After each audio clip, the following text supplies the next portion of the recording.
Hello दोस्तों, आज मैं आपको एक ऐसी कहानी सुनाती हूँ। बहन भाई के प्यार की है। हमारे यहाँ होती है, पता नहीं आप कहाँ देखेंगे, आपके यहाँ होती है या नहीं होती है। आज जो भाई दूज होती है उस पर ये कहानी होती है। तो आप सुनो इस कहानी को और जितना कर सको शेयर भी करना, क्योंकि कहानी ऐसी है ये कहानी कि रूह कांपने लगती है इसको सुनने के बाद। पर अब पता नहीं कहाँ खो गया है बहन भाई का रिश्ता। अब सारे बहन भाई दूर हो गए एक दूसरे से। तो ये कहानी है, बहुत पुरानी कहानियाँ हैं, क्योंकि दादी बाबा जो कहानियाँ सुनाया करते थे उसमें उसमें कुछ तो सच्चाई रही होगी। तो ये उसी पे कहानी आधारित है। हम औरतें अपने भाइयों के लिए सुनती हैं, उनकी मंगल कामना के लिए कि भाई जैसे भी हैं पर वो हमेशा खुशी रहें और स्वस्थ रहें। तो ये कहानी है, एक बहन होती है और भाई होता है, माँ होती है, उनके पिता नहीं होता है। तो बहन की शादी माँ कर देती है। भाई बचपन में बहुत छोटा होता है, तो उसे अपनी बहन का भी कोई ज्ञान नहीं होता है। वो जानता ही नहीं कि बहन क्या होती है, क्योंकि माँ शादी करके ससुराल भेज दी तो फिर कभी बहन को बुलाती नहीं है, क्योंकि माँ के पास कोई होता नहीं है तो उसे बुला लेगी। तो भाई ऐसे ही धीरे धीरे करके थोड़ा बड़ा होने लगा, बड़ा हो गया भाई। तो ये दौज आई, होली की दौज आती है तो सब बहनें अपने भाइयों के टीका करती हैं। और भाई टीका कर देखता है अपने मोहल्ले के सब लड़कों को, तो वो सबसे पूछता है अपने फ्रेंडों से कि भाई तुम्हारे माथे पे ये कैसे लाल लाल लगा हुआ है। किसी के हल्दी लगी होती है, किसी के रोली लगी होती है। तो वो पूछता है सब दोस्तों से, तो दोस्त उसके कहते हैं कि भाई ये मेरी बहन ने किया है। तो उसने कि अच्छा बहनें करती हैं, कि हाँ हमारी बहनें करती हैं। और कि अच्छा, तो वो आता है भग के अपनी माँ के पास और माँ से कहता है कि माँ ये बताओ कि ये सब जो मेरे दोस्त हैं उनके सबके माथे पर टीका हो रहा है और मेरे नहीं हुआ है, तो क्या माँ मेरे बहन नहीं है। वो अपनी माँ से कहता है तो माँ कहती बेटा तेरी बहन तो है लेकिन बहुत दूर है। वो इतनी दूर है कि मैं उसे बुलाने में असमर्थ हूँ, और ना हमारे पास ना धन है ना पैसा है, हम बुला नहीं सकते बहन को। इसलिए जब से शादी की है तब से उसको लौट के बुलाया नहीं है। तो उसने कहा माँ मुझे तू पता दे दे, मैं जाना चाहता हूँ, अपनी बहन से मिलना चाहता हूँ, मैं देखना चाहता हूँ एक बार कि बहन कैसी होती है, मेरी बहन है कहाँ। और भाई अपनी माँ से जिद करके और थोड़ा खाना पीना लेके रास्ते के लिए और भाई अपनी बहन से मिलने के लिए जाता है। जब भाई बहन से मिलने जाता है तो रास्ते में चला जाता है। कभी उसकी माँ ने कोई दान पुण्य नहीं किया। सबका ऋण होता है भाइयों, दोस्तों, बहनों। जो हवा हम ले रहे हैं उसका भी एक ऋण है, जो जल हम इस्तेमाल कर रहे हैं उसका भी एक ऋण होता है। हर चीज़ का हमारे ऊपर प्रकृति का एक ऋण होता है।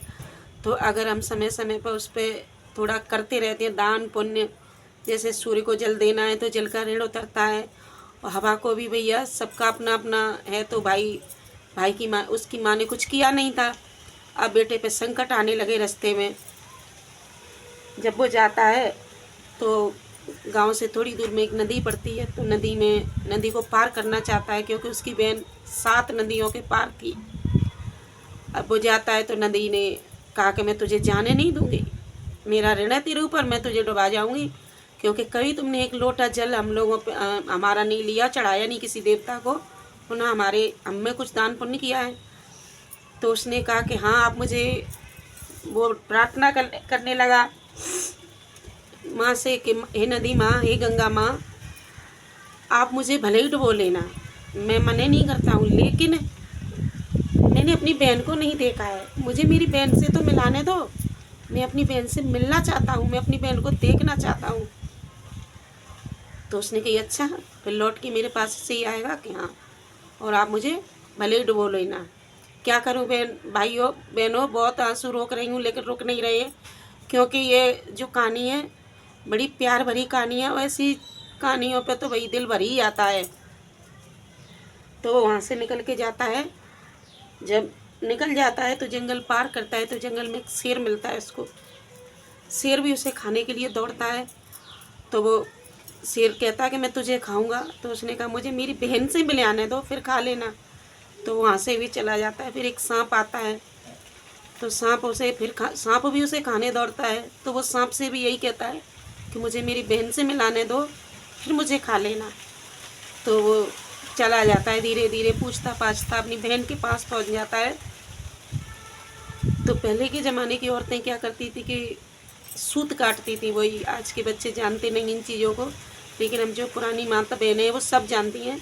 जो सूत काटा जाता है, रेंटा चलाया जाता है उसका, तो उसमें एक मान्यता होती है कि जब तक वो सूत अगर टूट जाता है बीच में, तो वो औरत खड़ी नहीं होती है, उसको पूरा करके ही खड़ी होती है। अब भाई खड़ा है, और मैंने जानती तो थी नहीं कि ये मेरा भाई है, फिर भी वो मान्यता के अनुसार उसे जोड़ती रही, लगी रही। भाई खड़ा है दरवाजे पे। अब जब भाई दरवाजे पे खड़ा है तो वो सोचने लगा कि मैं अंदर थोड़ी होती हर इंसान को होती है कि मैं इतने कालों पे से बच के आया हूँ अपनी बहन से मिलने, लेकिन बहन मुझे जानती तक नहीं है, वो मुझसे मिलने खड़ी भी नहीं हो रही है। तो वो उसने कहा चलो अब तो घर ही लौट जाता हूँ, भूखा भी हूँ मैं, प्यासा भी हूँ, यहाँ मेरे लिए कोई पानी वानी की व्यवस्था भी बहन नहीं पूछ रही है। तो वो जैसे ही वापस होने लगता है तो बहन का धागा जुड़ जाता है, और जब बहन का धागा जुड़ जाता है तो वो भगती है, पूछती है कि भाई तुम कौन हो, कहाँ से आए हो। वो बहुत देर से यहाँ खड़े हो, मेरा धागा टूट गया था इसीलिए मैं खड़ी नहीं हुई थी। तब उसने बताया कि मैं तेरा भाई हूँ, बहुत दिनों से तू मुझे जानती नहीं है, लेकिन मैं पूछते पूछते आया हूँ तुझसे मिलने के लिए। तो बहन रोने लगी। बहन ने भाई को अपनी कलेजे से लगा लिया, सीने से लगा के बहन खूब रोने लगी। और बहन रोती है और कहती है भाई इतने दिनों के बाद तू आया, मैंने तुझे देखा तक नहीं है, आजा। और अंदर लेती है, उसे पानी पिलाती है, खाना खिलाती है, बिठालती है, खुश होती है और पूछने जाती है सबसे। जब रोती है तो सारी पड़ोस की औरतें इकट्ठी हो जाती हैं, उनसे पूछती है कि बताओ बहन पहली बार मेरा भाई आया, मैं नहीं जानती कि भाई के लिए क्या किया जाता है, आप बताओ मुझे। तो पड़ोसन एक जल गई उससे, एक दूसरे को औरतें ऐसी होती हैं, कुछ अच्छी बुद्धि की भी होती हैं, अच्छी शिक्षा देती हैं, कुछ गलत बुद्धि की होती हैं, गलत शिक्षा दे देती हैं। तो उसने गलत बता दिया गुस्से के मारे कि इसका भाई आ गया, हमारा नहीं आया है। तो उसने कहा कि हाँ भाई आता है तो बहुत कुछ करते हैं, ऐसा करते हैं कि दूध में तो पूड़ी सेकते हैं। उसने कहा अच्छा, भोली भाली थी, कुछ जानती नहीं थी। तो उसने कहा अच्छा कि हाँ, और घी में चावल डाल दो, भाई के लिए घी में चावल डाल के खीर बना लो, और तेल से लीप लो। तो करने लगी बेचारी, बड़ी सीधी थी। पहले ज़माने के लोग बड़े सीधे भोले भाले होते थे। तो करने लगी, लेकिन कोई भी काम हो नहीं रहा है, क्योंकि उल्टा काम कैसे सीधा हो जाएगा। तो ना दूध में पूड़ी बनती हैं और ना ही उसमें चावल होते हैं घी में, ना तेल से लिप रहा है।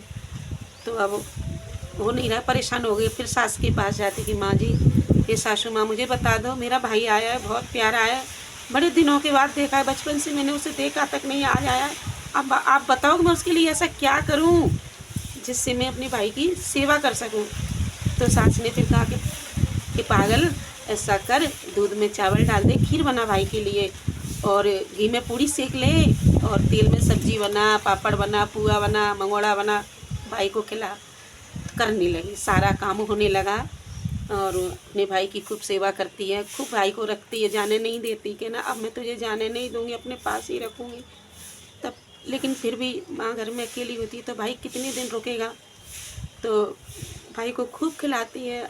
6 महीने हो गए, भाई की दूसरी डोज आई दीपावली की। तो भाई ने कहा बहन अब मैं जाऊँगा, क्योंकि अब तो टीका कर दे, घर में माँ भी अकेली है, 6 महीने हो गए, पता नहीं माँ कितनी परेशान हो रही होगी। तो बहन ने कहा ठीक है भैया, कल तू जाएगा तो मैं तेरे लिए रास्ते के लिए नाश्ता बना दूँगी। तो भाई ने कहा ठीक है बहन। अब बहन खड़ी हो जाती है जल्दी 4 बजे से, और चक्की पे आटा पीसने लगती है कि मैं अपने भाई के लिए कल खाना बनाऊँगी। तो जैसे ही पीसती है और वो बना देती है उसके लिए, जो पूड़ी पराठा उससे बनती है रास्ते के लिए बना देती है, बांध के भाई को दे देती है। 2 बचा के रख लेती है कि बच्चे भी मांगेंगे कि मम्मा, माँ तुमने मामा के लिए क्या बनाया है। तो 2 उठा के रख देती है, अब अपना काम करने लगती है। भाई चला जाता है तो बच्चे आते हैं, इधर भाई जाता है तो आधे रास्ते में भाई जाके थक जाता है थोड़ी दूर, तो वो एक पेड़ के नीचे लेट जाता है, बैठता है, थोड़ी हवा के थोड़ा सुस्ता लेता हूँ, फिर आगे की रास्ता लूँगा। तो बेचारा बैठता है, तो थक गया था, तो बैठते ही उसे नींद आ जाती है, नींद आती है, वो तो सो जाता है। इधर बच्चे उस खाने को पूछते हैं माँ से कि माँ आपने मामा के लिए कुछ बनाया, अगर हो तो हमें भी दे दो। तो उसने कहा हाँ बेटा 2 रोटी रखी हैं, आप ले लो और खा लो। तो बच्चे जैसे ही उस रोटी को खोल के खाने लगते हैं तो उसमें ऐसा निकलता है कि सांप निकलती हैं, बिच्छू निकलती हैं। तो बच्चों ने कहा माँ ये आपने क्या बनाया, ये देखो इसमें तो सांप मरे पड़े हैं, बिच्छू मरे पड़े हैं। तो उसने कि ये क्या कह रहे हो तुम लोग, देखा तो भगने लगी, रोटी को छोड़ दिया, बच्चों को छोड़ दिया, अपने घर को छोड़ दिया। अब वो वहाँ से भागती है कि मैंने तो अपना भाई अपने हाथों से ही मार दिया। भागती है पागलों की तरह, कुछ नहीं देखती, भगती है, पूछती है किसानों से, दौड़ती चली जाती है, पूछती जाती किसी ने मेरा भाई देखा है, किसी ने मेरा भाई देखा है। सब कहते हैं पागल हो गई है ये औरत। अरे हम क्या जाने तेरे भाई को, हमको क्या पता तेरा भाई कैसा है, कोई नहीं बताता। पूछते पूछते बहुत दूर निकल जाती है, सारे जंगल में भटकती फिरती है। जब दूर निकल जाती है तो एक किसान आता है, तो उसने कहा बहन क्यों रो रही हो, कि मेरा भाई चला गया है, मैंने भाई नहीं मिल रहा है मेरा। तो उसने किसान ने कहा कि जा देख, मुझे लगता है एक पेड़ के नीचे एक कोई भाई लेटा है, सो रहा है, और देख लेगा कि तेरा भाई हो तो जाती है, भग के पूछती है, और भाई लेट सो रहा था, उसने सोचा मर गया, खाना खा लिया होगा, तो रोने लगती है, भाई को झकझोर देती है, खूब उठाती है, भाई बैठ जाता है। बहन को भाई देख के ही कहता है तू क्यों आई है यहाँ पे, और इतनी दूर तू कैसे आ गई। पूछती है भैया तूने खाना खा लिया। भाई कहता है कि मैंने नहीं खाया खाना, अभी मैं खाने ही वाला था, मैं सोच रहा थोड़ा मैं थक के सो गया बहन, नींद मेरी आँख लग गई, पता नहीं क्या हुआ, मुझे नींद आ गई। तो बहन ने वो खाने को फेंक दिया। तो भाई चिल्लाने लगा कि तू पागल हो गई है, मैं सुबह से भूखा हूँ, मैंने कुछ खाया नहीं है, वो जो खाना था तूने वो भी फेंक दिया। तो बहन ने कहा भाई वो खाना खाने के लायक नहीं है, उसमें जहर है, वो तू उससे मर जाएगा। तो उसने कही कि अगर तू बहन अगर ऐसे ही मुझे बचाएगी, तब भाई ने बताई अपनी मौत के बारे में, तब तक उसने कुछ बताया नहीं था बहन को। तो उसने कुछ भी बहन को बताया नहीं था। उस दिन फिर भाई ने अपनी बहन को बताया कि तू मुझे कहाँ तक बचाएगी। तो उसने कहा क्यों, कि बहन मेरे तो इतने काल हैं, मैं तो जब तुझसे मिलने आया था तो कितने कालों को नोत के आया हूँ, नोता दे के आया हूँ, और इधर से जाऊँगा तो सब मुझे खाएंगे। कि अच्छा कि हाँ। तो बहन ने कहा कि अब बहन अपने भाई के साथ चलने लगी। उसने कहा भाई मैं तेरे साथ चलूँगी और तुझे घर तक छोड़ के आऊँगी। तो भाई ने कहा कि तू मत जा बहन, तुझे भी खतरा हो जाएगा। नहीं भैया अब तो मैं बिल्कुल नहीं रुकूंगी, जानने के बाद कौन बहन होगी कि भाई पर मौत मंडराई हुई है, ऐसी कौन निष्ठुर बहन होगी छोड़ देगी अपने भाई को बीच बबर में। तो बहन भाई के साथ चलने लगी। भाई ने कहा बहन ना पानी है ना कुछ है ना खाना है हमारे पास, कि ना होने दो भैया मैं साथ चलूँ। चलने लगे दोनों बहन भाई, आने लगे। तो जैसे ही बहन को पता, अब बहन को थोड़ी दूर जाके प्यास लगने लगती है।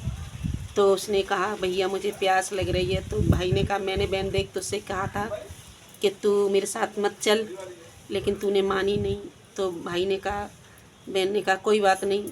पर भाई कहता है कि देख बहन वहाँ पे थोड़ा सा मुझे लगता है कहीं वो पक्षी उड़ रहे हैं, और पक्षी उसी जगह उड़ते हैं जहाँ पानी वानी की व्यवस्था होती है, तो तू देख ले बहन, अगर वो तो पिया।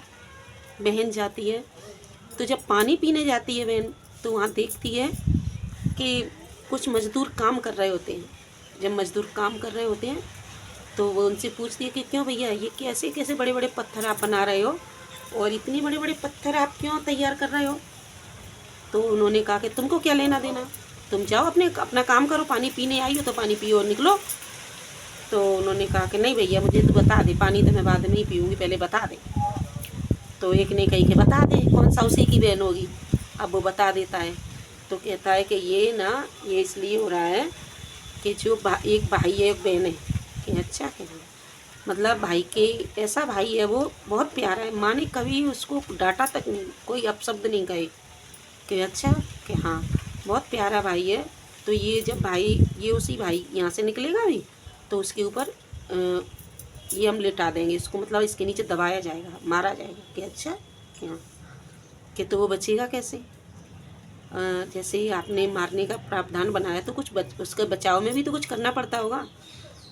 तो उन लोगों ने कह दिया कि बचाने का तो यही है कि जैसे उसकी बहन हो या उसकी माँ हो तो उसको गाली वाली दें या मतलब उल्टा सीधा बोलें उससे, तो वो बच जाएगा। उसने कहा अच्छा वो बच जाएगा, हाँ वो बच जाएगा। अब तो बस उसने पानी भी नहीं पिया और शुरू हो गई, भाई तू मर जा, भाई तू कट जा, और चल घर को उठा खड़ा है जा यहाँ से, तू मरेगा कब, तू कटेगा कब, और इस तरह वो गालियाँ उसको देने लगी, उल्टा सीधा बोलने लगी। भाई ने कहा कि अच्छी खासी आई थी, पागल हो गई क्या बात है।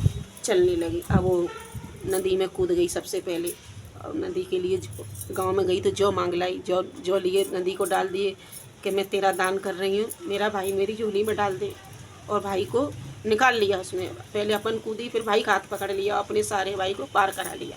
शेर आया तो उसने एक मिरग मार लिया, हिरन को मार के शेर के आगे डाल दिया और संघर्ष करती गई। सांप के आगे दूध रखती गई, मांगती गई गांव में से, भाई को खिलाती गई पिलाती गई और गालियाँ देती गई, चलती गई और माँ के पास ले जाके भाई को ले जाती है, छोड़ देती है। माँ से गाली देती है, तू कैसी पागल है, तू कितनी दुष्ट है, तूने भाई को मार लिया, तूने भाई को मारती नहीं है, काटती नहीं है, ऐसा नहीं करती वैसा नहीं करती।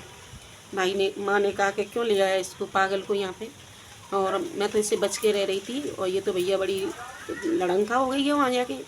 भाई ने कहा कि माँ ये बिल्कुल पागल नहीं थी, इसे कोई परेशानी भी नहीं थी, पता नहीं रास्ते में से कुछ हो गया है, पर मेरी बहन मुझे बचा के लाई है, कुछ तो बात है बता नहीं रही। अब वो जैसे रुक गई 2-4 दिन तो भाई के शादी वाले आने लगे, टीका सगाई वाले आने लगे।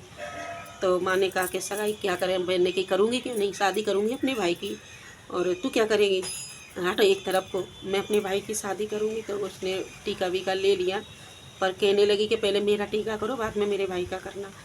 यानी वो सारी अब भाई की सारी अलाएँ बलाएँ अपने ऊपर लेती रही और करती गई, सारा काम उसका चलने लगा। भाई की शादी हो गई, शादी होने लगी, शादी हो गई, उसकी बीवी आ गई, मतलब पूरा उसने सारा कार्यक्रम करवा दिया अपने भाई का। और जब शादी हो गई उसकी पत्नी आई तो छोड़ के भाई की पत्नी को और विदा होने लगी, तो सबको सब कुछ दिया गया। बहन की भी विदा हुई। अब बहन की विदा हो गई, बहन अपने भाई को आशीर्वाद दे के अपने घर चली जाती है। तो दोस्तों अगर ये कहानी आपको अच्छी लगे तो कमेंट में ज़रूर लिखना और शेयर करना, क्योंकि भाई बहन का प्यार जो इतना है वो कहाँ खो गया है और कैसे चला गया। आज ना भाई बहन को गिन रहा है, ना बहन भाइयों को पूछती हैं, पता नहीं क्या हो गया है। मैं तो बड़ा जी घबराने लगता है ऐसी बातें सोच सोच के। और भैया आज का समय बहुत ख़राब है, जैसी बहन भाई उनकी जोड़ी अमर हो गई। मैं तो कहती सभी बहन भाइयों की जोड़ी अमर हो जाए, किसी बहन का भाई उसकी आंखों के सामने उससे दूर ना हो। राधे राधे, जय श्री कृष्ण।